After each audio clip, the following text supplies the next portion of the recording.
न्याय के चक्र को तुम ऐसे रोक न पाओगे, जितना ही टकराओगे उतनी ही मुंह की खाओगे। दुनिया सच्चाई देख रही है, मेरी हर एक बात में आज बताऊंगा सबको कि क्या क्या किया ज़कात ने। लादेन से बगदादी तक का रिश्ता हर कोई जानेगा, निश्चित ही लोहा मेरी बातों का वामपंथ भी मानेगा। आंखें नहीं खुली अभी भी तो नींद से बेहतर मर जाना है। जिसको सोना है वो सो जाए, हमको तो बस कुछ कर जाना है। नमस्कार, मैं हूं सुरेश चौहान के और आप देख रहे हैं बिंदास बोल। बिंदास में आपके सामने मैं लगातार दूसरे दिन लेकर आया हूं यूपीएससी जिहाद का पार्ट 2, नौकरशाही जिहाद का एपिसोड दूसरा, जिसमें मैं आज राष्ट्रीय सुरक्षा के दृष्टिकोण से यह विषय आपके सामने रखूंगा कि कैसे ज़कात फाउंडेशन, जो कि 40 मुस्लिम उम्मीदवारों में से 27 उम्मीदवार अकेला अपने यहां से बनाता है, उसके इंटरनेशनल लिंक संदेह के घेरे में कैसे है। कल के एपिसोड में हमने आपके सामने तमाम बातें रखी थी, उस हर बात पे हर एक एपिसोड में आगे से लेके जाऊंगा। लेकिन मित्रों, मैं आज के एपिसोड में यहां से शुरुआत करता हूं कि मैंने तो बातें आपको दिखाई थी, बताई थी, केवल नौकरशाही पर कब्जे की। लेकिन आज मैं आपको कह रहा हूं कि बात केवल नौकरशाही पर कब्जे की नहीं, हिंदुस्तान पर कब्जे की है। डायग्राम है, नक्शा है, प्लान है, रोड मैप है, कितने सालों में कहां पहुंचना है, यह भी प्रेजेंटेशन में बना हुआ है। इतना आसान नहीं है। शायद यह कार्यक्रम ईश्वर हमको करने की सद्बुद्धि नहीं देता तो पता नहीं कि इस हिंदुस्तान की स्वतंत्रता और कितने जल्दी खत्म होने की संभावना बनती। खैर, मैं आपको शुरुआत उसी से करके आज के राष्ट्रीय सुरक्षा पर लेके जाऊंगा। कुछ चित्र आपको दिखाता हूं। ये ज़कात फाउंडेशन ऑफ इंडिया के वेबसाइट पर लिए गए चित्र हैं। ये उनका चित्र है जिसमें हिंदुस्तान में हमारे दलित भाइयों के लिए रिजर्व जो कॉन्स्टिट्यूंसीज है, उस कॉन्स्टिट्यूंसीज में मुसलमान ज्यादा है तो उसका वहां का रिजर्वेशन हटाकर 53.5% की लोकसभा की सीट्स बदल सकती है। इसका रोड मैप है। इसका मतलब दलितों के साथ एक तरफ अब बात करते हैं मीम और भीम की, और दूसरी पीठ में खंजर खोपने का काम करते हैं। ज़कात फाउंडेशन तो कहता है कि हम शिक्षा के लिए बने हैं, फिर इस देश के ग्राम पंचायत से लेके नगर पालिका से लेके विधानसभा से लेके लोकसभा तक के सीट बदलने के लिए, रिजर्वेशन बदलने के लिए कैंपेन आप क्यों चला रहे? आप खुद कह रहे हो, सबूतों के साथ कल के एपिसोड में बताऊंगा। दूसरा चित्र देखिए। ये कहते हैं, दूसरे महत्वपूर्ण चित्र में ये कह रहे हैं कि हमने उत्तर प्रदेश में ये नागलिया में करके दिखाया। ये दूसरा चित्र है, ये उनके वेबसाइट से है, हमने कोई चेंज नहीं किया, इसमें हमारा कुछ भी नहीं है। You can sit on either side here, आप यहां दोनों तरफ बैठा होना चाहिए था। zakatfoundation.org, इस पर यह लिखा हुआ है। अगला चित्र दिखाइए। मैं केवल ब्यूरोक्रेसी की बात नहीं करता, किसी जीवित व्यक्ति का फोटो के सामने यह लिखा है कि you can sit in this place, zakatindia.org। ये देखिए, ये यू मतलब कौन? यू मतलब भारतीय नहीं। ज़कात फाउंडेशन मुसलमानों को सीधे आह्वान कर रही है।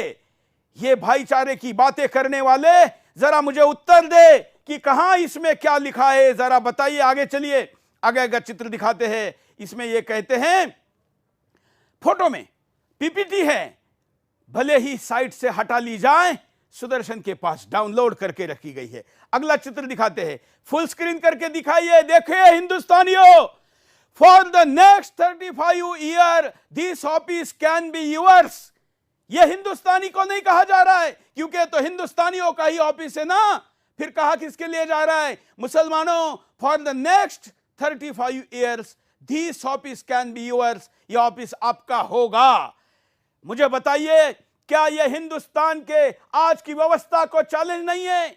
यह नौकरशाही नहीं, हिंदुस्तान के कब्जे के प्लान की दिशा में कैसे जाता है, कल विशेष एपिसोड करूंगा। लेकिन आज के मुद्दे पर आते हैं। आज मैंने आपके सामने कल बताया था कि आज मैं आपके सामने लेकर आऊंगा कि ज़कात फाउंडेशन कैसे, इतने स्टूडेंट बनाने वाला फाउंडेशन, कैसे अंतरराष्ट्रीय पैन इस्लामिक नेटवर्क के साथ जुड़कर इस देश के लिए सुरक्षा का भी मुद्दा हो सकता है। इनके द्वारा निकलने वाले स्टूडेंट को जो आज आईएएस आईपीएस बन चुके हैं उनको तात्काल प्रभाव से मैंने सस्पेंड करने की बात क्यों की, नए लोगों को परीक्षा देने से रोकने के लिए क्यों कहा, आज मैं आपके सामने सब कुछ रखूंगा। ये 4 महत्वपूर्ण फोटो जिसका कल केवल उल्लेख किया था, इसके इर्द गिर्द आज का पूरा ये नेटवर्क है।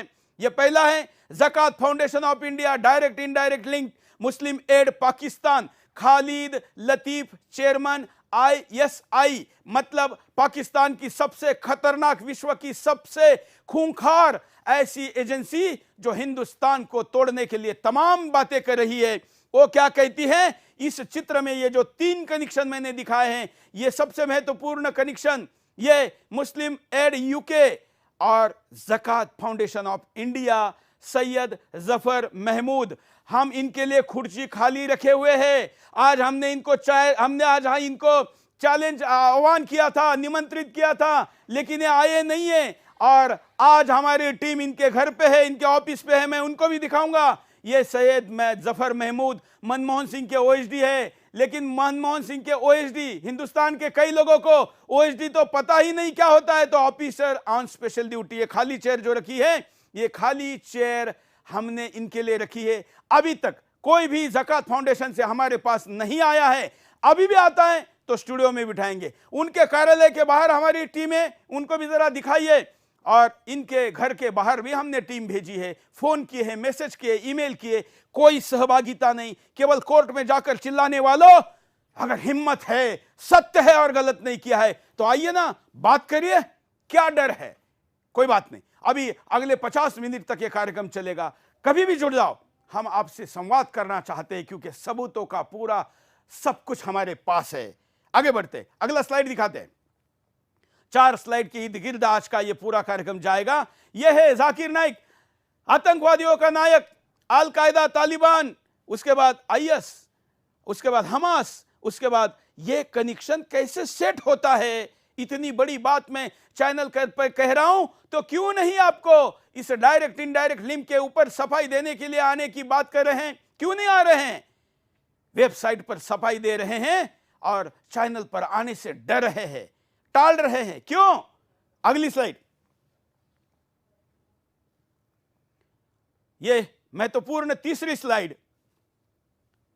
जाकिर नाइक, जफर हुसैन कुरैशी, ये एक ही कंपनी में कैसे डायरेक्टर थे और यही कैसे डायरेक्टर है।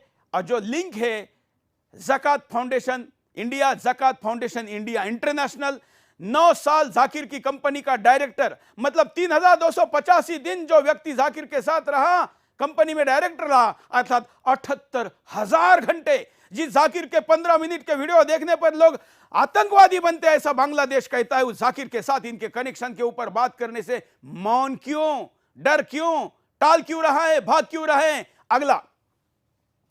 अगला महत्वपूर्ण और एक कनेक्शन है जो आपको समझना चाहिए, और वो है IS के साथ के कनेक्शन के लिए ये लिंक।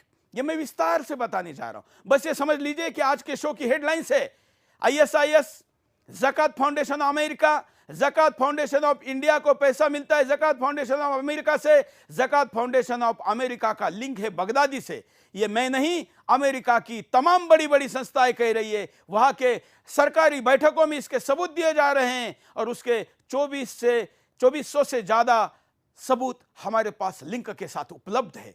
सैयद जफर महमूद, हिंदुस्तान के एक बड़े नौकरशाह जो मनमोहन सिंह के दाहिने हाथ बनकर PMO में प्रधानमंत्री कार्यालय में थे। ये अगला link, Al Qaeda, Taliban, Islamic foundation, Medina trust, UK embassy पर हमले के कनेक्शन में मदीना ट्रस्ट, और फिर नीचे देखिए मदीना ट्रस्ट का पैसा। मैं आपको प्रूफ दिखाऊंगा, बैलेंस शीट दिखाऊंगा, मैं इस देश के गृह मंत्रालय के वेबसाइट से निकाला हुआ डाटा का आंकड़ा दूंगा, कौन से बैंक अकाउंट में पैसा आया यह भी बताऊंगा। मदीना ट्रस्ट पैसा देता है ज़कात फाउंडेशन ऑफ इंडिया को, और मदीना ट्रस्ट है इस्लामिक फाउंडेशन से जुड़ा हुआ। इस्लामिक फाउंडेशन है अल कायदा का जो तालिबान से जुड़ा हुआ। इतना बड़ा नेक्सस, एक चित्र भी पूरे वर्ल्ड का भी दिखा सकते हैं कि पूरे विश्व का कैसा ताना बाना कौन से संस्थाओं से पीएससी ट्रस्ट से जुड़ा हुआ है वो भी हम दिखा सकते हैं, जिससे कि आपको पता चले जो विश्व का ये पूरा पैन इस्लामिक नेटवर्क हिंदुस्तान के नौकरशाही में लोगों को घुसाने वाली संस्था से कैसे जुड़ा हुआ है, और हिंदुस्तान पता करे, जाने समझे कि हिंदुस्तान की सबसे बड़ी व्यवस्था आज कैसे किस चंगुल में फंसने की संभावना है। जिनके ऊपर आरोप है वो कार्यक्रम में उपस्थित नहीं है, और इसलिए हम आपके सामने बता रहे हैं ये 4 स्लाइड के इर्द गिर्द घूमता हुआ ये सारा वो कार्यक्रम जो आपको आगे लेकर मैं जा रहा हूं।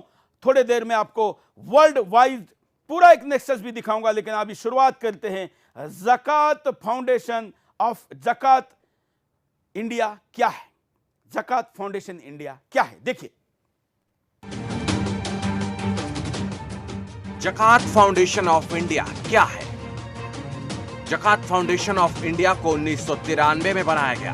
ज़कात फाउंडेशन ऑफ इंडिया का मुख्य उद्देश्य सरकारी नौकरियों में भर्ती करने के लिए मुस्लिम युवाओं को कोचिंग के माध्यम से सहायता देना है। ज़कात फाउंडेशन मुस्लिम युवाओं को देश के कोने कोने में कोचिंग देता है।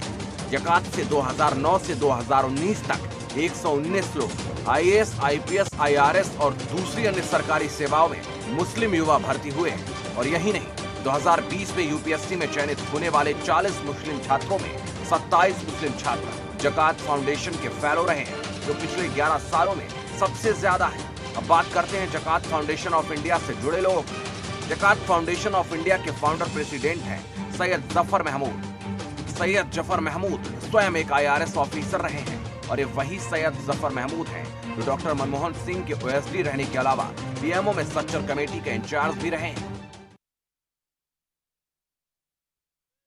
ये सब कुछ ज़कात फाउंडेशन है, जिस ज़कात फाउंडेशन के ऊपर ही पूरी शक की सुई जा रही है। ज़कात फाउंडेशन के ऊपर हमने दिखाई हुई जानकारी के कुछ चित्र भी आपको साथ में दिखाते हैं, लेकिन उसके पहले मैं चलता हूं हमारे साथ। ये वाला चित्र देखिए, ये मुस्लिम एड इंडिया, इसको जरा छोटा करके पूरे विश्व का नेटवर्क भी दिखाते हैं कि ये देखिए क्या क्या जुड़ा हुआ है, कहां कहां जुड़ा हुआ है, कैसे कौन सी टीवी, कौन सा चैनल, कैसे जाकिर के फाउंडेशन, जाकिर की इंटरनेशनल कंपनियां, जाकिर की भारत की कंपनियां, जाकिर का ट्रस्ट, जाकिर की परिवार और भारत के अंदर की तमाम संस्थाओं के ऊपर ये एक अंतरराष्ट्रीय रिसर्च करने वाले व्यक्ति इसने बनाया हुआ रिसर्च के आधार पर हम आपके सामने ये चित्र रख रहे हैं। ये डायग्राम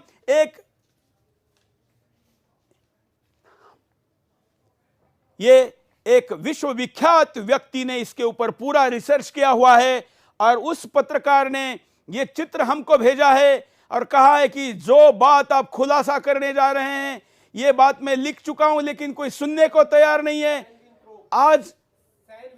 आज ये बात मैं आपके सामने रख रहा हूं। ये सैन विंत्रो का आर्टिकल, आप ये कट सी नीचे लिखा हुआ है, देखिए ये सैन विंत्रो का कट सी लिखा है, सैन विंट्रॉप, आप इस पर जाकर भी देख सकते हैं। चलिए हम आगे बढ़ते हैं। अब मैं गेस्ट के पास चलता हूं। हमारे साथ 3 चेयर लगी हुई है, 2 लोग बैठे हुए हैं, 2 लोग लाइव में हैं, वहां पर कोई कैमरे के सामने आने के लिए तैयार नहीं है। वो वीडियो भी मैं दिखाऊंगा कि हमारी टीम वहां पर ढूंढ रही है, उस एड्रेस पर कोई मिल नहीं रहा है, क्या मांझ रहा है। लेकिन फोन कॉल करके आप जुड़ सकते हैं। आप कैमरे पे आने को तैयार नहीं तो फोन पे आइए, लेकिन कोई बात नहीं, देखते वेट करते। हमारे साथ 2 लोग इस वक्त जोड़ चुके हैं, उनके पास चलते हैं। हमारे साथ वरिष्ठ पत्रकार मधु किशोर जी है, हरिद्वार से इस वक्त हमारे साथ जुड़ी है। मधु जी, आपका स्वागत है बिंदास बोल में।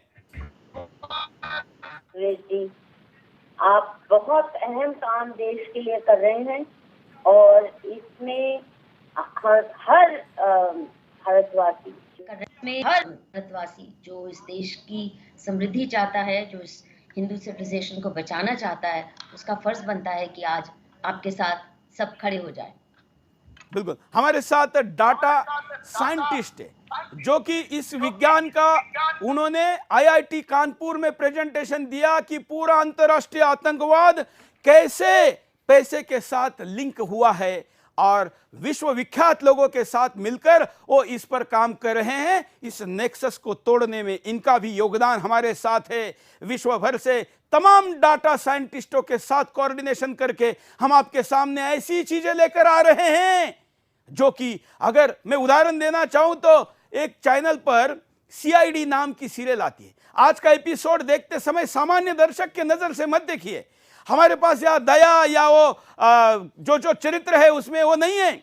इसलिए आज आप सोचिए कि जब मैं बगदादी कह रहा हूं, जब मैं लादेन कह रहा हूं और जब मैं तमाम नाम आंखों के सामने ले रहा हूं, तो चित्र पैदा करिए, आंखों के सामने निर्माण करिए कि हिंदुस्तान की इस नेक्सस के साथ कौन कौन जुड़ा है, कैसे तार जुड़े हुए हैं। इस तारों का विश्लेषण करने के लिए हमारे साथ डाटा साइंटिस्ट के तौर पर जुड़े रहेंगे संजीव नेवर जी, जो अग्निवीर संस्था के मुख्य कर्ता धर्ता है। तमाम आप दर्शक लोग, आपका दायित्व केवल सुनकर चुप बैठना नहीं, सुनी हुई बात को हिंदुस्तान के अंतिम व्यक्ति तक पहुंचाना है, क्योंकि आपका देश ही कब्जा करने के प्लान के तहत लोगों के सामने प्रस्तुत किया जा रहा है। चलिए अब मधु जी से शुरुआत करते हैं। मधु जी, ज़कात फाउंडेशन, कितना लुभावना नाम कहने के लिए कि इस देश में हम शिक्षा का काम करना चाहते हैं। काम करने वाले व्यक्ति प्रधानमंत्री के साथ जुड़े हुए थे और ऐसे व्यक्ति जो कि बड़े नौकरशाह थे, ऐसी संस्था के मुखिया है, संस्थापक है, जो संस्था तमाम सवालों के घेरे में फंसी हुई है और उत्तर देने के लिए तैयार नहीं है। मधु जी। सुरेश भाई, आप जो सवाल उठा रहे हैं ये सिर्फ आज के नहीं है। दुख की बात है कि हिंदू समाज सोया रहा, नहीं समझा कि जो बड़ा एजेंडा है, चाहे ज़कात हो या जितने भी मुस्लिम संगठन, उनका एक सिंपल एजेंडा है गज़वा हिंद, यानी पूरे हिंदुस्तान पे कब्जा जमाना, हर हिंदू को कन्वर्ट करना, हर मंदिर को तोड़ना, हर मूर्ति को खंडित करना। ये मैं नहीं कह रही, ये खुद वो अपने मुंह से कहते हैं। उनका मजहबी फर्ज है, ये उनके ऊपर जिम्मेदारी बनती है, इसलिए उनको इसमें कोई परहेज भी नहीं है। और पार्टीशन जो हुआ 1947 का, वो इसी एजेंडा का हिस्सा था। 1991 में कश्मीर से पंडितों को भगाया गया, जो छोटी सी माइनॉरिटी थी। आप ये देखिए हमारा क्या हाल होने वाला है। अगर 3-4% हिंदुओं को ये टॉलरेट नहीं कर पाए जहां इनकी मेजॉरिटी थी, तो आप अंदाजा लगा सकते हैं कि क्या हालत होने वाली है बाकी लोगों की। हालत हो रही है। जम्मू में भी जिन राज्यों में स्थिति संख्या में घट चुके हैं, उन राज्यों की हालत देख रहे हैं। बिल्कुल, वहां आप रह नहीं सकते। जहां भी मिनी पाकिस्तान बन गए हैं, वहां हिंदू नहीं टिक पा रहे, भाग रहे हैं। चाहे वो दिल्ली में मिनी पाकिस्तान हो, चाहे बंगाल में हो, चाहे कहीं यूपी में हो, बिहार में हो। दूसरी बात सुरेश जी, मैं आपसे आज बताना चाहती हूँ, मुझे बहुत दंग हुआ जब मेरे तथाकथित बड़े लिबरल अपने आप को मानने वाले मुस्लिम फ्रेंड्स खुलेआम कुछ सालों से मुगलिस्तान और द्रविडिस्तान की बात कर रहे हैं। यानी उत्तर भारत में हम मुगलिस्तान बनाएंगे और दक्षिण भारत में द्रविडिस्तान, ये खुलेआम। अच्छा, और सबसे दुख की बात ये कि इसका ठीकरा किसके सिर फोड़ रहे हैं? अरे ये मोदी जब से आया है, भाजपा आई है, आरएसएस आई है, ये देश को तोड़ना चाहते हैं। और इनकी अगर मंशा चलती रही तो देश में मुगलिस्तान द्रविडिस्तान बनने को कोई नहीं रोक सकता। ये खुलेआम लिबरल मुसलमान फ्रेंड, जिनको मैं सोचती हूँ कि जिनका अपने रेडिकल फ्रिंज से कोई लेन। इतना ही नहीं मधु जी, अगर आप ज़कात के वेबसाइट पर जाएंगे, ज़कात के ट्रस्टियों के एनजीओ के वेबसाइट पर जाएंगे, तो दुनिया के नक्शे कैसे बदलते रहते हैं और क्या क्या बदले और क्या बदलने हैं, इसकी खुलेआम चर्चा करते हैं। एक तरफ आप एक ड्रामा करें, दूसरी तरफ जाके आप एक अपनी असलियत दिखाएं, तो आप नजर से चूक नहीं सकते। कम से कम सुदर्शन की नजर से तो कदापि नहीं चूक सकते। मैं वो भी बात कर दिखाऊंगा मधु जी, जिसकी बात आप कर रही है। कितने वर्षों में हिंदुस्तान का क्या नक्शा रहेगा, कैसे सीमाएं बदलेगी, ये करने वाले लोग भी इनके साथ एसोसिएट है। स्पेशल एपिसोड उस पर भी लेकर आऊंगा। मेरे पास तो अब ज़कात का इतना बड़ा चिट्ठा आया हुआ है कि लगता है कि 1 महीना भर में अगर मैं ज़कात पे कार्यक्रम करूं तो कम नहीं होगा। लेकिन मैं भारत सरकार की एजेंसियों को भी जरा काम देने के लिए कहना चाहूंगा कि जरा वो भी जांच करें ना, सब कुछ हम ही करें क्या? फिर एजेंसियां किस लिए है? और इतना बड़ा घपला अगर भारत सरकार की एजेंसियों से बच सकता है तो साधारण घपले या साधारण देश विरोधी कृत्य को कैसे पकड़ा जा सकता है? मैं मानता हूं, मैं इस देश के तमाम एजेंसियों को कहता हूं, मेरे नजर में इससे बड़ी बात आज हिंदुस्तान में नहीं है। आप मधु जी भी मेरे से सहमत होगी और संजीव जी भी मेरे से सहमत होंगे कि इससे बड़ा प्लान आज हिंदुस्तान के पास नहीं है, जो कि हिंदुस्तान पर कब्जा करने के प्रेजेंटेशन खुलेआम वेबसाइटों पर लगाए जा रहे हैं। और वो संस्था जो सरकार से पैसा लेती है, वो संस्था साइमल्टेनियसली विदेश से ऐसे संशयास्पद सस्पेक्टेड ऑर्गेनाइजेशन से पैसा लेती है और उत्तर देने के लिए भी नहीं आती है। संजीव जी के पास चलते हैं। संजीव जी नमस्कार। देखिए, इसमें कुछ मैं बात बोलूँगा। पहला तो मुझे इस बात का ही आश्चर्य होता है कि इतने बड़े मुद्दे जो कि पूरे भारत की अखंडता, भारत की इंटीग्रिटी को क्वेश्चन कर रहा है, उसकी तरफ केवल सुदर्शन टीवी की नज़र क्यों पड़ी? मुझे बड़ा आश्चर्य होता है इस पर, क्योंकि हम बहुत छोटे छोटे मुद्दों के ऊपर तो इस देश में बहुत बड़ी बड़ी चर्चाएं हो जाती है, सब कुछ वायरल होता है, और जहां पर पूरे देश की अखंडता पे प्रश्न हो रहा हो, देश के फादर ऑफ द कॉन्स्टिट्यूशन जो हम मानते हैं बाबा साहब अम्बेडकर, उनके विजन को तोड़ने का पूरा काम चल रहा हो, और संदिग्ध टेररिज्म जो कि आज के दिन हम सबको मानना पड़ेगा कि भारत की सबसे नंबर 1 प्रॉब्लम है, भारत क्या पूरे देश के लिए, वर्ल्ड के लिए समस्या बन रखी है, उसकी तरफ कोई देख नहीं रहा। अब मैं इसमें किंतु मैं इसलिए कह रहा हूँ कि आश्चर्य की बात है कि यदि आप, मैं डेटा साइंटिस्ट के हिसाब से बताऊंगा कि डेटा साइंटिस्ट का काम यही होता है कि जो इधर उधर खुदरे डेटा इधर उधर पड़े हैं उनको संजो कर उससे कुछ मतलब निकालने का प्रयास करना। तो सबसे पहले तो इन्होंने जो अपनी संस्था का नाम रखा ज़कात फाउंडेशन, मैं इसके ऊपर में इम्फेसिस करना चाहूँगा कि ज़कात का अर्थ दान नहीं होता या डोनेशन नहीं होता, कि कई लोग कहते हैं कि मुसलमानों में दान को ज़कात बोलते हैं, ऐसा नहीं है। उसके लिए चैरिटी शब्द डोनेशन वो बोलते हैं। ज़कात बहुत स्पेसिफिकली मेंशन्ड है, और कुरान की आयत नंबर 9.60 का मैं हवाला दूंगा, और उसके ऊपर में आप जो तफसीर है, तफसीर जलालेन देख लें, तफसीर इब्न कतीर को आप पढ़ लें, कोई और इनके जितने भी शरिया के एक्सपर्ट्स हैं उनके व्यू पढ़ लें, बहुत क्लियरली स्पेसिफाई करते हैं कि ज़कात केवल 8 प्रकार के कामों के लिए ही दिया जा सकता है। उन 8 प्रकार के कामों में से 6 प्रकार जो हैं वो केवल और केवल मुसलमान के बेनिफिट के लिए ही दिया जा सकता है। 7वां प्रकार जो है वो जिहाद करने के लिए दिया जा सकता है, और 8वां जो एक एक्सेप्शन है, नॉन मुस्लिम को उसका बेनिफिशियरी, किसी भी प्रकार से ज़कात का बेनिफिशियरी नॉन मुस्लिम बने तो उसका एकमात्र कंडीशन दिया है कि वो करने से यदि इस्लाम के राज्य की स्थापना हो या फिर उसके मुसलमान बनने का चांस बढ़े। तो यहीं पे इनका इंटेंशन बहुत क्लियर हो जाता है, और उसके अनुसार आप यदि इनके प्रेजेंटेशंस को देखें, जिनके ऊपर में आप लोग शायद बाद में चर्चा करेंगे, तो वो बहुत क्लियर कहते हैं। फॉर एग्जांपल, इनका एक फेमस प्रेजेंटेशन है जिसकी शुरुआत ही वो इससे करते हैं कि देश की बाउंड्रीज आगे पीछे हो सकती है, बिल्कुल। तो हम उसको अलग एपिसोड में लेंगे। बिल्कुल। और अगला मैं अगर बात करूं कि इनके, क्योंकि ये कई तो इन लोगों ने भी, सुदर्शन टीवी वालों ने बहुत खुलासे किए कि कहां से फंडिंग मैं आपने एनालिसिस करने के लिए एक पहले जानकारी देता हूं कि आईएस के साथ लिंक का पहले यहां पर दर्शकों को दिखाते हैं, जिससे लोगों को पता चले कि आईएसआई के साथ लिंक कैसे है।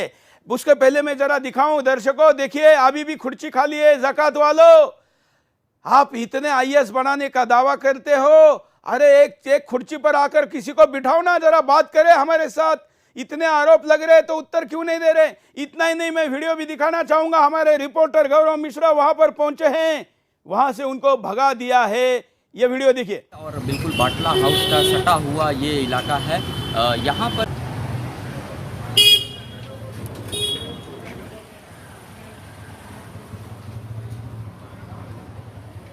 ये देखिए ऊपर बोर्ड लगा हुआ है, यहाँ पर भी हमारा रिपोर्टर माइक आईडी भी लेके नहीं जा सकता है। ये बाटला हाउस, याद है ना बाटला हाउस? इस बाटला हाउस का ये एरिया है। यहाँ इनके अध्यक्ष के पते पर पहुंचने के लिए ये प्रयास करते हुए पहुंचे, पुलिस भी नहीं बता पाई। ज़कात फाउंडेशन ऑफ इंडिया गूगल पर जो एड्रेस है उसको ट्रैक करते हुए पहुंचे, वहाँ ये बोर्ड तक ही केवल पहुंच पाए, आगे पहुंच नहीं पाए, जाने नहीं दिया। हमने ज़कात फाउंडेशन के अध्यक्ष को ईमेल, फोन, तमाम प्रकार से संपर्क किया, लेकिन इतने वरिष्ठ नौकरशाह रहे व्यक्ति आखिर कैमरे के सामने आने से क्यों टाल रहे हैं, उत्तर पता नहीं। आगे बढ़ते हैं। इतना ही नहीं, मैं आपको दिखा रहा था ISI के लिंक, पहले उसको देखते हैं, फिर एक डाटा एनालिसिस के तौर पर क्या कहते संजीव जी, उनके पास चलेंगे। दिखाइए। जकात फाउंडेशन ऑफ इंडिया का पाकिस्तानी खुफिया एजेंसी ISI से भी कनेक्शन बताया जा रहा है।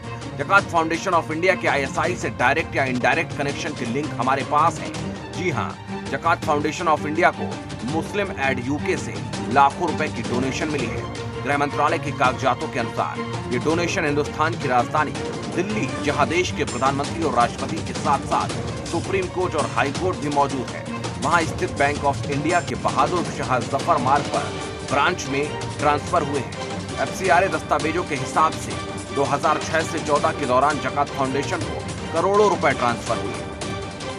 2006 से 2007 में 23,15,675 रुपए मिले, जबकि 2010 और 11 में 5,75,640 रुपए मिले।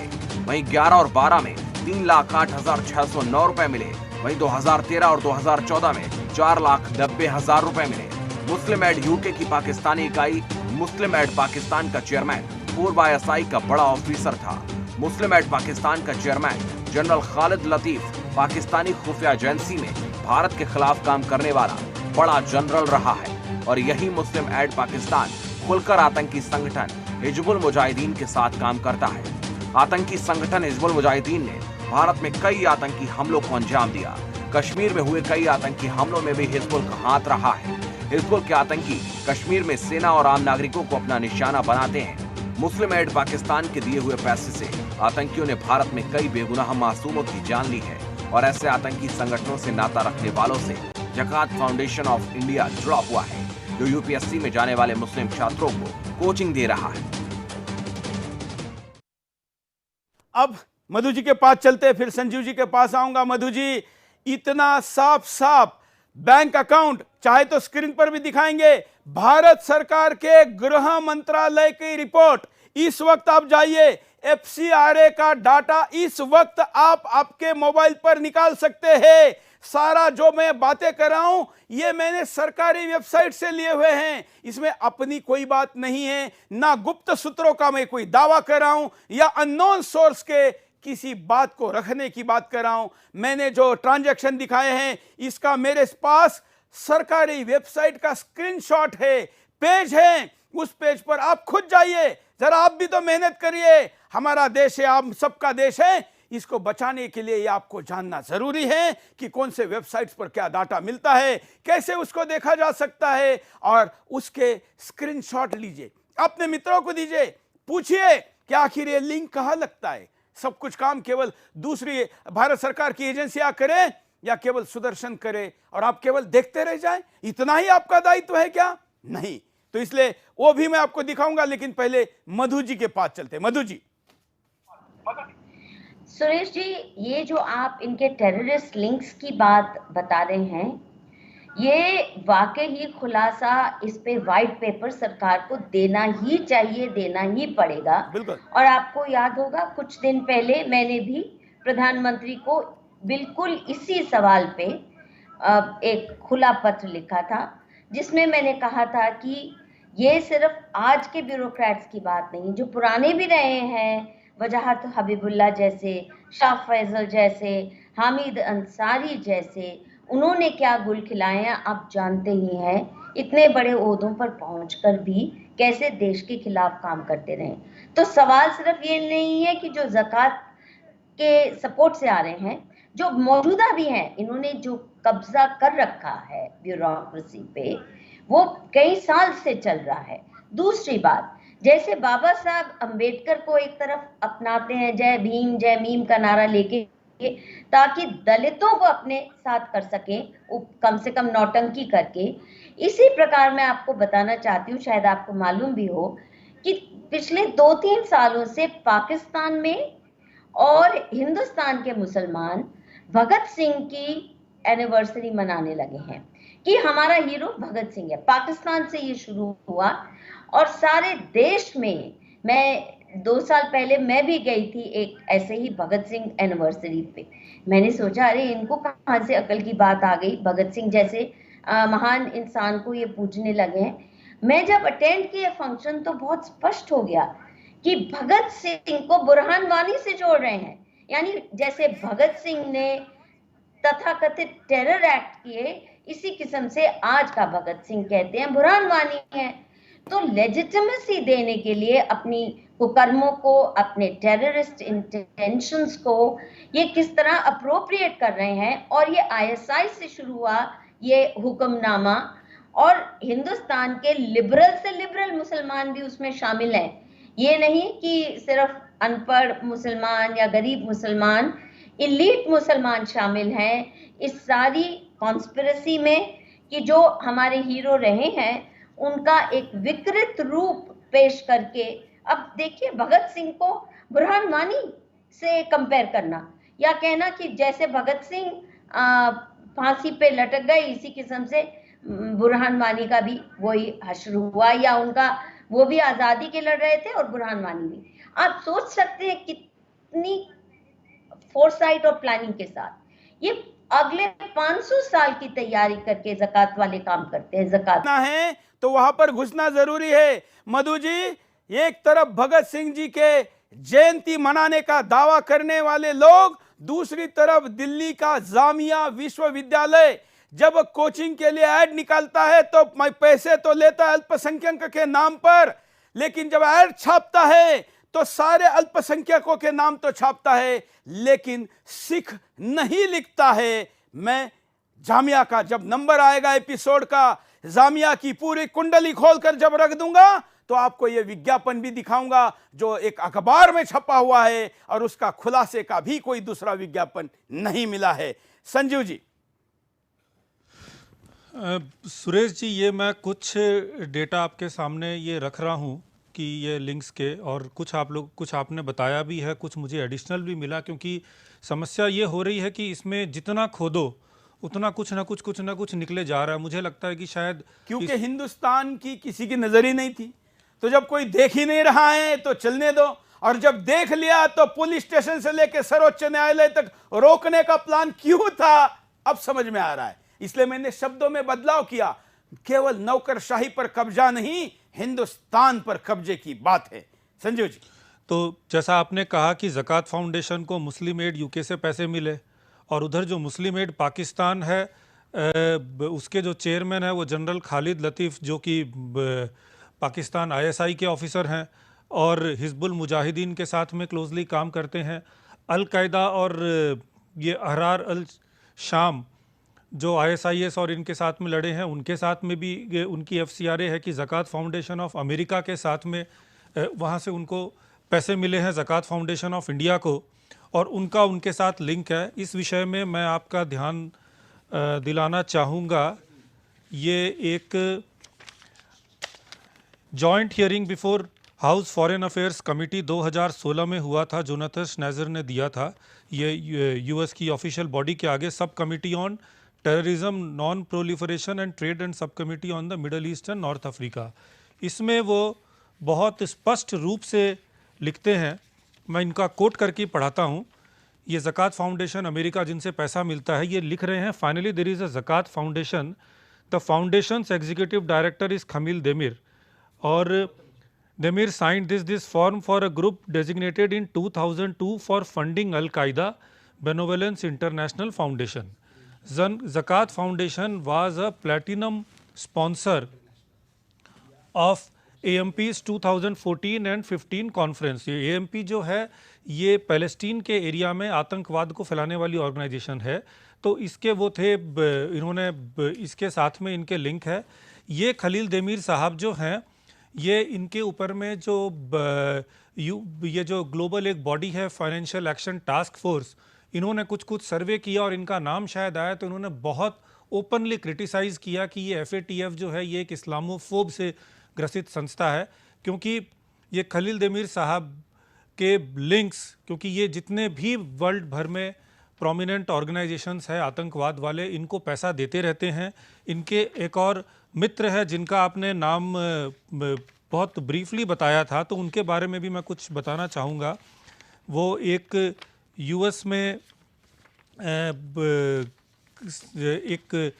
के बड़े डॉक्टर हैं, साइकेट्रिस्ट हैं एक्चुअली में, और वो ये डॉक्टर ज़फ़र कुरैशी ने बर्मिंघम के अंदर में एक ही 33 फॉरसेट रोड मोस्टली बर्मिंघम में एक ही स्थान से पता नहीं कितनी सारी कंपनियां खोल रखी हैं, और ये ग्लोबल इनका ब्रांड आज के दिन इमेज है कि ये फिलेंट्रोफिस्ट, और जिनको भी मतलब दान देने वाले हैं, और जिनको भी दान देते हैं वो सब इसी प्रकार के संदिग्ध और ऑर्गेनाइजेशंस हैं जिनसे लिंक्ड है। और ये पीस टीवी जो था जाकिर नायक का, उसका पूरा ब्रॉडकास्टिंग का वो उसके चेयरमैन तो थे, फिर बाद में 9 साल तक वो उसके पीस टीवी के प्राइमरी ब्रॉडकास्टर थे। और उसके बाद में जब जाकिर नायक के खुलासे हुए और यूके में भी उनके ऊपर में न्यूज़ कटने लगा, तो इन्होंने अचानक अपनी कंपनी को बंद कर दिया। तो ये इनका समझ में आता है एक इस्लामिक चैरिटेबल सोसाइटी है जिसको भी पैसे मिलते हैं ज़कात फाउंडेशन से, जिसके बारे में जर्मन इंटेलिजेंस ने कहा है कि it is the most important associate of Hamas in West Bank. वैसे ही एक बैतुल माल करके है, उसके शेख मोहम्मद हजामद है जिनके साथ में इनके लिंक है, और वो इजराइल ने इनके ऊपर भी आरोप लगाया कि वो यूएस में हमस के बहुत प्राइम ऑपरेटिव है। केवल आरोप नहीं है, सबूत है, लिंक है, डॉक्यूमेंट है, डॉक्यूमेंट पब्लिक के ऊपर अवेलेबल है। मैं भारत सरकार की एजेंसियों को पूछता हूं, ये डॉक्यूमेंट आप क्यों नहीं देख रहे हैं? अगर हम गलत है तो हमको गलत बताइए, अगर सही है तो गद्दार को अपने बिल से निकालकर जेल के कोठरी में डालिए।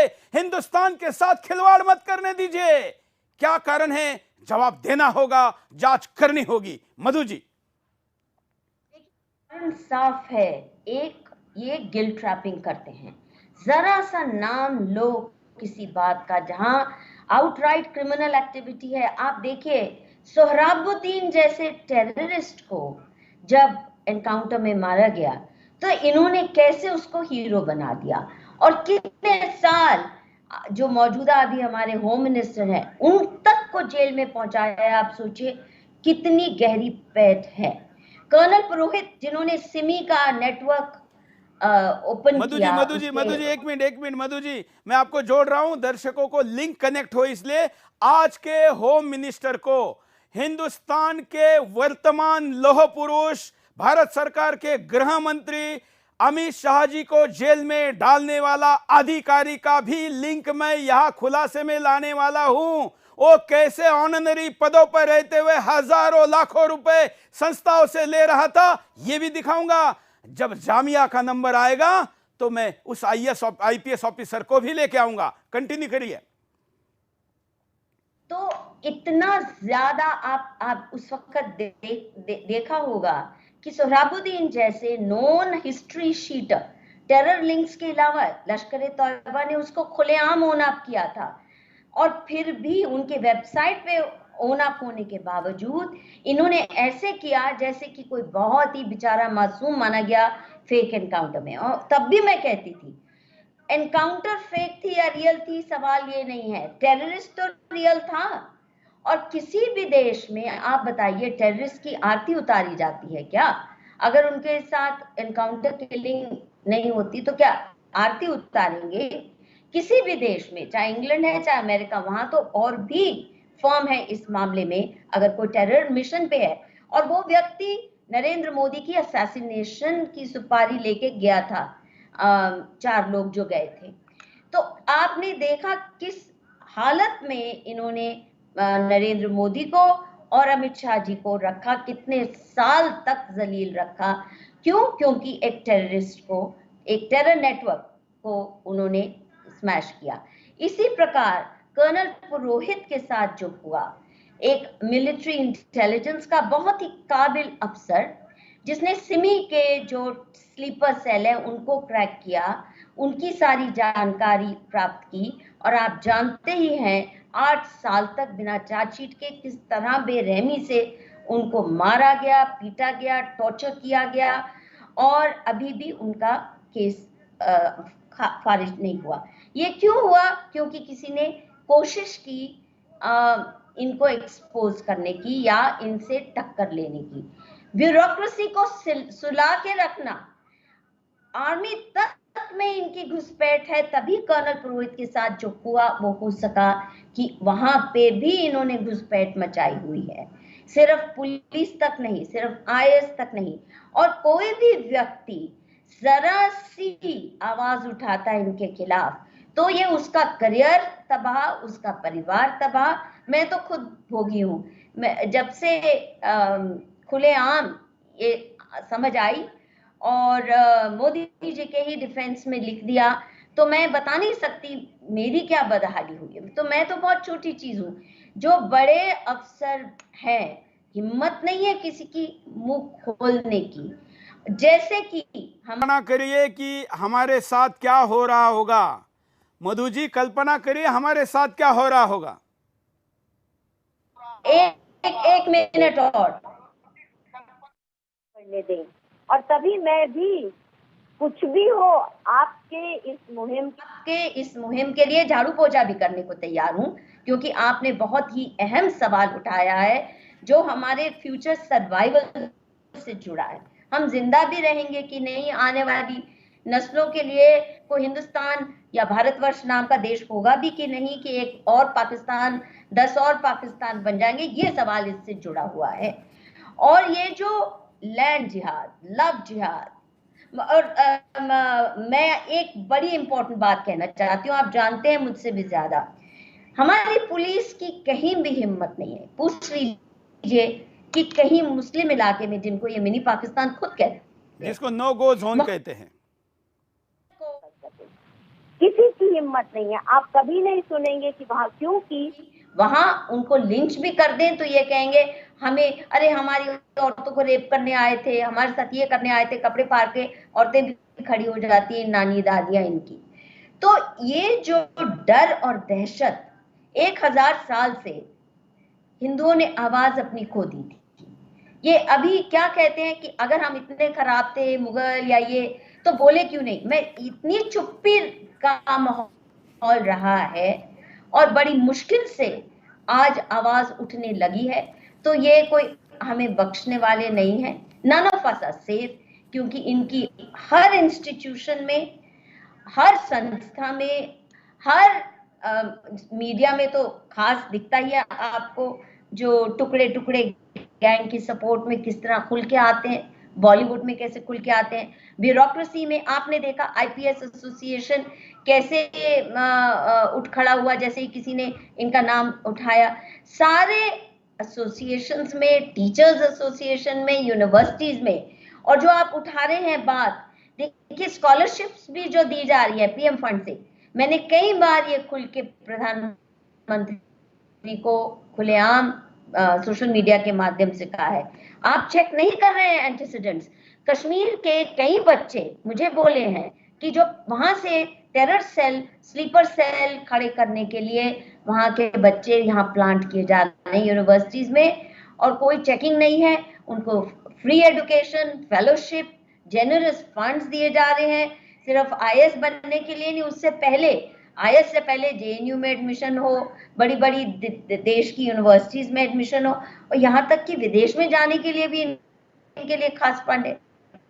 माइनॉरिटी अफेयर्स मिनिस्ट्री तो इनके फॉरेन एजुकेशन के लिए भी अलग से स्कॉलरशिप्स देती है।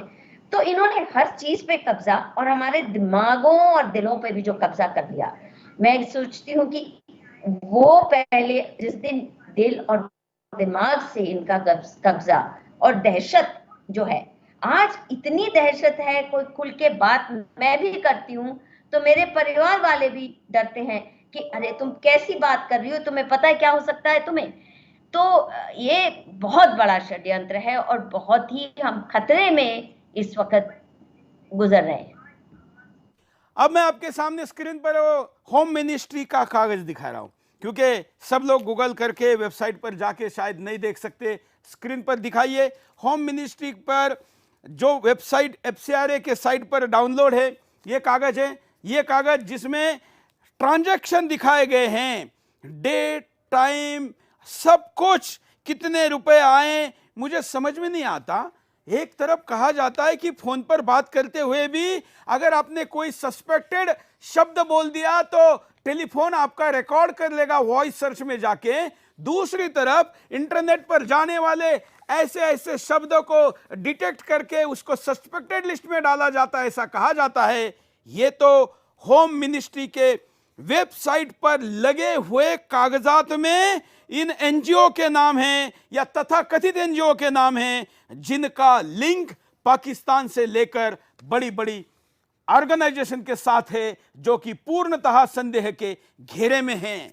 मैं समझना चाहता हूं कि आखिर यह किसी के सर्च में, यह किसी के रिसर्च में या किसी के पकड़ में क्यों नहीं आए। आगे बढ़ते हैं, जाकिर नाइक के तरफ चलते हैं कि जाकिर नाइक का इसके साथ क्या लिंक है। देखिए, फाउंडेशन ऑफ इंडिया के जाकिर नाइक से लिंक चौंकाने वाले हैं। वही जाकिर नाइक है जिसे आतंकियों का आका कहा जाता है, जो भारत छोड़कर भाग गया है। जी हां, नाइक जकात फाउंडेशन ऑफ इंडिया से जुड़ा है।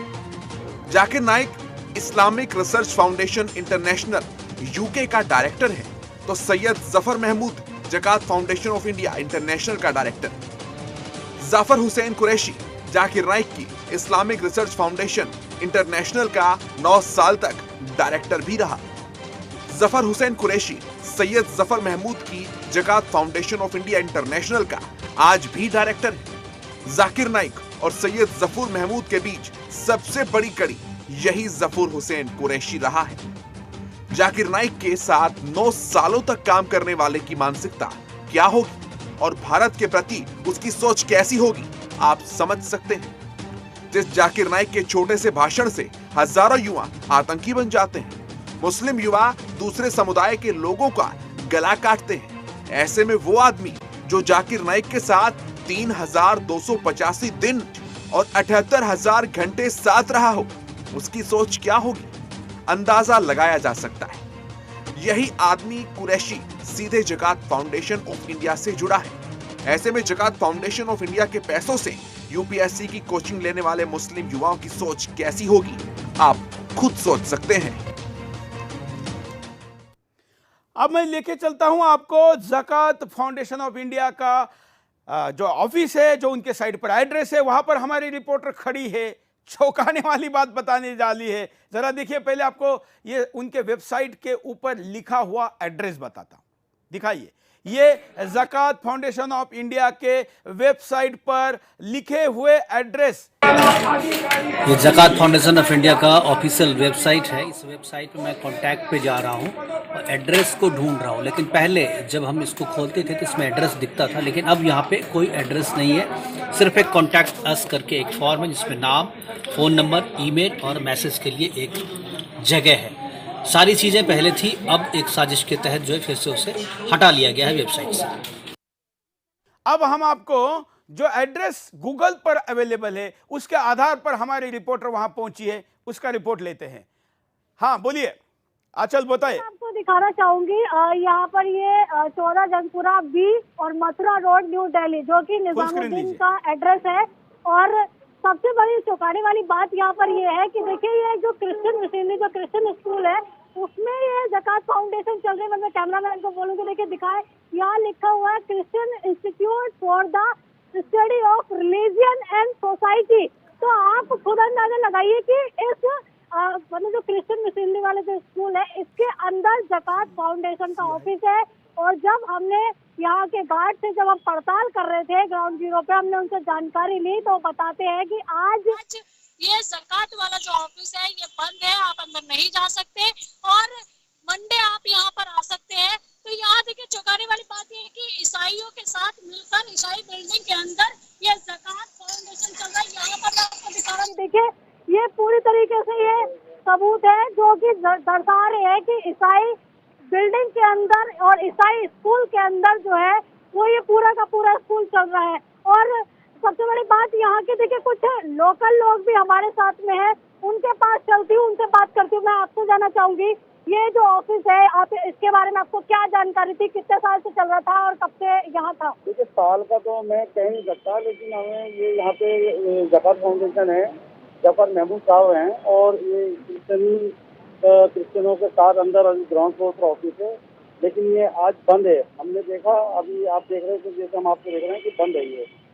काफी देर हमने देखा कि यहाँ चलता है, लेकिन ये पता नहीं कब से चल रहा है, ये मुझे मालूम नहीं। देखिए, एक बात ये भी उठती है कि ईसाइयों के ऑफिस में जकात फाउंडेशन चल रही है, इसकी जानकारी जो है वो किसी को भी नहीं है। हम पड़ताल करते तब हमें पता लगता है कि जब हम 1 घंटे से पड़ताल कर रहे हैं कि ईसाई स्कूल के अंदर, जो कि रिलीजन और सोसाइटी को लेकर बनाया गया है, ईसाई मिशन भी इसको बोला जा सकता है, उसके अंदर ये फाउंडेशन चल रहा है। देखिए असल में हमें जहाँ तक नॉलेज है, हम यहाँ के लोकल हैं, तो ये भी दोनों मिलके यूपीएससी के बच्चों के लिए तैयारी कराते हैं, जो वो भी जकात फाउंडेशन से अपना जो भी फंड इकट्ठा करते होंगे, लेकिन यहाँ पर होना, एक साथ होना, ये हमारे को खुद हमें समझ में नहीं आता। अच्छा, ये जो यूपीएससी का जो एंट्रेंस होता है और जो आपने बताया जकात फाउंडेशन जो है, इसमें हम एक सवाल उठा रहे हैं कि इसको पारदर्शिता होनी चाहिए, वो नहीं है। ये तो देखिए मैं इसमें कुछ नहीं कह सकता, क्योंकि जकात लेने वाले वो पारदर्शिता कैसे दिखाना चाहते हैं, क्या करना चाहते हैं, इसके लिए तो वही लोग बता पाएंगे। अच्छा, आप आपसे बातचीत कर रहे थे, आपने चलिए हम हमारे रिपोर्टर को वापस बुला लेते हैं, क्योंकि 1 घंटे के करीब का समय हुआ है, लेकिन दोनों जगह पर कोई मिलने को तैयार नहीं, बल्कि जगह ही मिलने को तैयार नहीं, और हाइयस बना रहे हैं। देखिए क्या स्थिति है और कैसे इरादों के साथ क्या क्या वेबसाइट से हटाया जा रहा है। समय की कमी के कारण थोड़ा मैं गति देता हूं अपने विषय को, और आपको बताना चाहूंगा कि ISIS के साथ लिंक पर प्रकाश कैसे पड़ सकता है। देखिए, अब आपको हम वो दिखा रहे हैं जो देश के लिए सबसे ज्यादा खतरनाक है। दुनिया में सबसे खूंखार आतंकी संगठन है ISIS, जिसका सरगना है अबू बकर अल बगदादी। इस आतंकी संगठन से भी जकात फाउंडेशन ऑफ इंडिया का डायरेक्ट और इनडायरेक्ट कनेक्शन है। जी हां, दिल्ली का Zakat Foundation of India Abu Bakr al Baghdadi से जुड़ा हुआ है। जकात फाउंडेशन ऑफ इंडिया को जकात फाउंडेशन ऑफ अमेरिका से चंदे के रूप में पैसा मिलता है। गृह मंत्रालय यानी कि FCRA के दस्तावेजों से हमें पता लगता है कि जकात फाउंडेशन ऑफ इंडिया को 2015-16 में 11,32,574 रुपए मिले थे, और ये मिले थे जकात फाउंडेशन ऑफ अमेरिका से। जकात फाउंडेशन ऑफ इंडिया को जकात फाउंडेशन ऑफ अमेरिका से ये पैसा बैंक ऑफ इंडिया के बहादुर शाह जफर मार्ग स्थित ब्रांच के अकाउंट के जरिए मिला। ये सभी दस्तावेज हमारे पास हैं। अब आगे बढ़ते हैं। जकात फाउंडेशन ऑफ अमेरिका का एग्जीक्यूटिव डायरेक्टर है खलील देमिर। जकात फाउंडेशन ऑफ अमेरिका का खलील देमिर बेनेवोलेंस इंटरनेशनल फाउंडेशन का अधिकारी रहा है। बेनेवोलेंस इंटरनेशनल फाउंडेशन को US ट्रेजरी डिपार्टमेंट ने आतंकियों को पैसा देने का दोषी पाया और आतंकी संगठन घोषित किया। बेनेवोलेंस इंटरनेशनल फाउंडेशन ने 2002 में अल-कायदा और चेचन्या के आतंकियों को पैसा दिया था। पैसा देने की ये रिपोर्ट US की IRS यानी आयकर विभाग के सन 2000 के दस्तावेजों से सामने आई है। खलील देमिर की जकात फाउंडेशन ऑफ अमेरिका का लिंक आतंकी संगठन टर्किश ह्यूमैनिटेरियन रिलीफ ऑर्गेनाइजेशन से भी है। यही टर्किश ह्यूमैनिटेरियन रिलीफ ऑर्गेनाइजेशन के तथाकथित लिंक ISIS और दूसरे आतंकी संगठनों से भी है।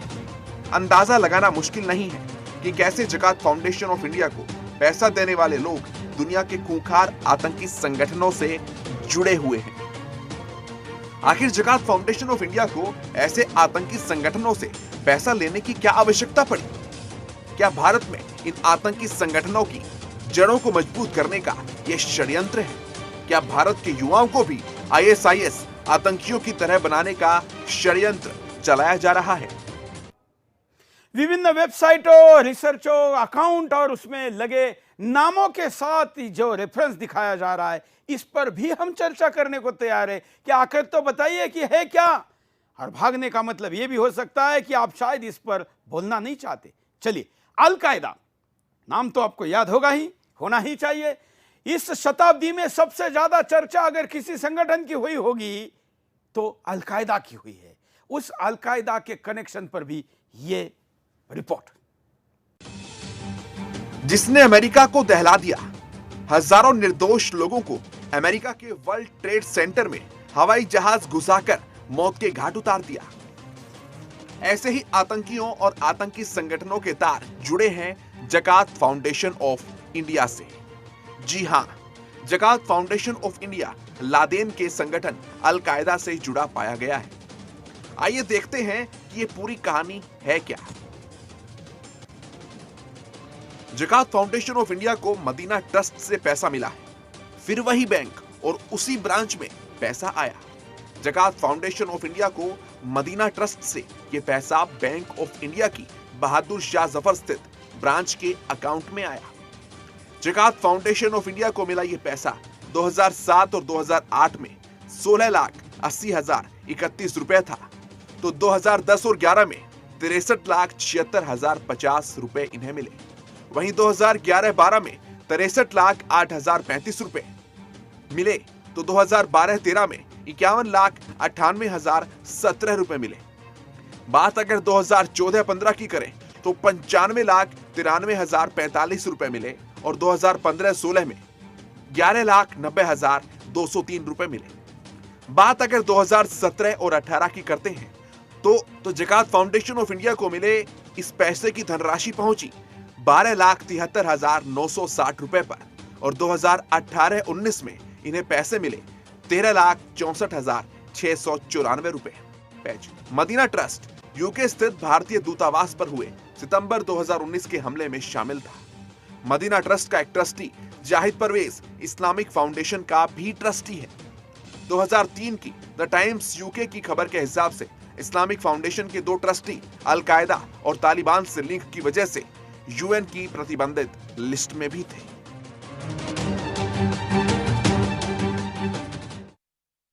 तमाम आंकड़ों में आपके सामने रखे हुए ग्राफिक्स को हम हमारे वेबसाइट पर उन रिपोर्ट के साथ रखेंगे, जिससे कि एक आध शब्द अगर इधर उधर हुआ हो तो फैक्ट चेकर को एक मौका मिलकर इस पूरे हजारों फैक्ट्स में से एक फैक्ट पर उंगली रखने का मौका ना मिले। इसलिए यहां जो हमारी वेबसाइट चल रही है sudarshannews.in, इस पर हम इनके तमाम डॉक्यूमेंट्स को सोमवार से डालना शुरू करेंगे। सोमवार से इसलिए क्योंकि हम डालने के बाद चौकन्ना होने की स्थिति ना हो, इसलिए पहले भारत सरकार को देंगे, बैंक से बात करेंगे। हमारे रिपोर्टर इन तमाम लोकेशन पर, यहां तक कि विदेश में भी इन एड्रेस पर जाएंगे। जो नागरिक पत्रकार हैं, अगर इन देशों में रहने वाले आप भारतीय हैं या जो भी है और इसमें हमारी मदद करना चाहते हैं, तो इन पतों पर आप जाकर हमें दिखाइए कि वहां पर क्या सत्यता है। आगे चलते हैं। आगे मैं आपको दिखाना चाहता हूं, यह फाउंडेशन केवल आईएएस नहीं बनाता। हिंदुस्तान में रोहिंग्याओं के लिए बस्ती बनाने से लेकर तमाम प्रकार के फोटोज इनके वेबसाइट पर है। इतना ही नहीं, जब ये देखिए, ये क्या लिखा है, रिकंस्ट्रक्शन ऑफ दारुल हिजरत बाय जकात फाउंडेशन ऑफ इंडिया अप्रैल मई जून 2018। और ये सब कुछ जरा ऊपर का बैंड में पूरा फोटो दिखाइए। ये पूरा की पूरा बनाया जा रहा है किसके लिए? ये बनाया जा रहा है रोहिंग्या के लिए, जिन रोहिंग्याओं को लात मारकर हिंदुस्तान के बाहर भेज देना चाहिए, जिनको किसी मुसलमान देश ने भी अपने देश में नहीं लिया। पता नहीं हमारे देश का सर्वोच्च न्यायालय अभी भी रोहिंग्या पर अंतिम निर्णय क्यों नहीं दे पा रहा है। मुझे समझ में नहीं आता है माननीय न्यायाधीशों, मुझे पता नहीं कि आप इसको कैसा लोगे, लेकिन ये प्रश्न पूछना मेरा मैं कर्तव्य मानता हूं कि सुदर्शन के एक प्रोमो पर, 30 सेकंड के प्रोमो पर और तमाम लोगों के एसएमएस पर चिंता के साथ उनके गिरफ्तारी को स्टे देने वाले न्यायालय रोहिंग्या पर अभी भी क्यों कुंडली मारकर बैठे हुए हैं? क्यों रोहिंग्या के बारे में हिंदुस्तान सरकार को न्यायालय आदेश नहीं देता है कि इनको इस देश के सीमा के बाहर निकालो? ऐसा क्या दबाव है, ऐसा क्या कारण है और ऐसा क्या कानून है जो ये नहीं करने दे जा रहा? खैर, उस पर अलग से बात करूंगा, लेकिन आज मैंने आपके सामने पूरा कनेक्शन रखा है क्योंकि 1 घंटे में मैंने आपके सामने इन तमाम चीज़ों को रखना था, तो इसके रेफरेंसेस हम आपको केवल दे पाए हैं, लेकिन आपके सामने और डिटेल भी जानकारी देंगे। मैं आखिरी प्रतिक्रिया लेने के लिए दोनों के पास चलता हूं। मधु जी। सुरेश जी, अगर सरकार जरा भी इसमें ढील करती है और तुरंत ज़कात फाउंडेशन को इलीगल बैंड ऑर्गेनाइजेशन नहीं डिक्लेयर करती, और जैसा आपने कल भी कहा था, इनके ऑफिस सील होने चाहिए, इनके सारे रिकॉर्ड्स और बैंक अकाउंट सील होने चाहिए। ये जो आप फिगर्स दे रहे थे, ये तो चिल्लर है, इनके पास करोड़ों अरबों रुपया होता है। तो ये छोटा मोटा जो बैंक के जरिए इनके पास आ रहा है, that is really loose change, Suresh ji. बिल्कुल। So government has to act fast and ban Zakat Foundation, declare it an illegal terrorist-linked organization, और तुरंत इन पे कार्रवाई होनी चाहिए। और जितने IAS ऑफिसर, IPS ऑफिसर ज़कात से जुड़े हुए हैं, उन पे भी ढंग से इंक्वायरी तुरंत होनी चाहिए। बिल्कुल। संजीव जी। 3 छोटी छोटी बातें करूंगा। पहली बात तो ये कि ये जो आपने अमाउंट्स दिखाए, जैसा कि मधु किश्वर जी ने भी कहा कि ये बहुत ही छोटे अमाउंट है। एक्चुअली मनी लॉन्ड्रिंग में ये प्लेसमेंट और लेयरिंग के फेजेस होते हैं, जिसमें खुदरे अमाउंट आप कुछ बैंक अकाउंट में डालते हो धोखा देने के लिए।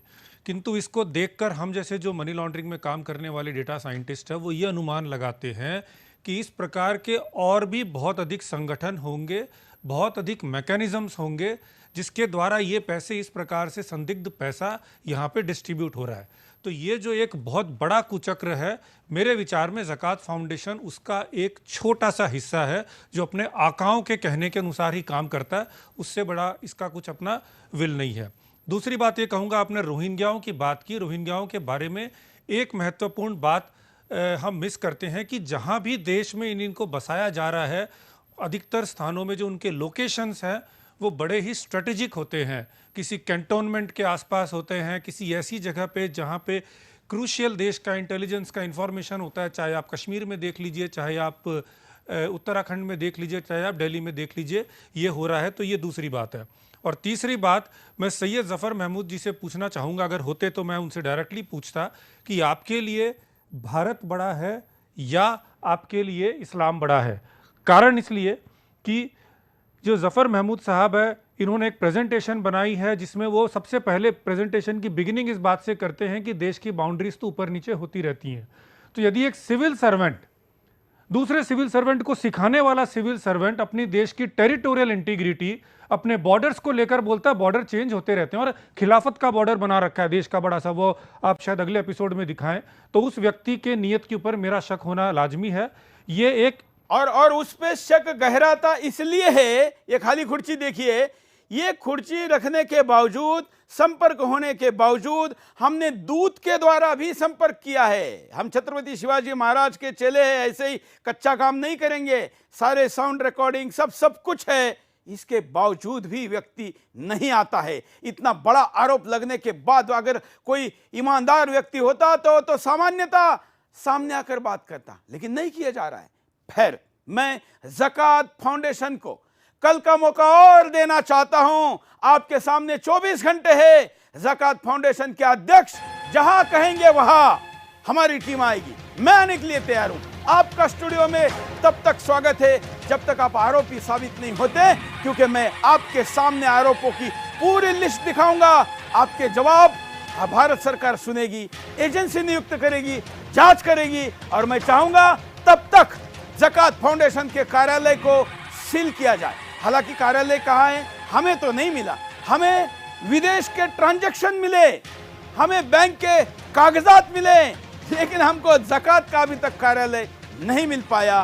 वेबसाइट पर केवल फॉर्म है। ऐसा क्या कारण है पता नहीं, लेकिन उनके कार्यालय को भारत सरकार ढूंढे, सील करे, उनके ट्रस्टीज के पासपोर्ट को जब्त करे। ये दोबारा मांग करता हूं मित्रों, आज मैंने जो एपिसोड दिखाया इसका मतलब मैंने SC ST OBC भाइयों के मारे जाने वाले हक के मुद्दे पर आगे बात नहीं करूंगा, ऐसा नहीं है।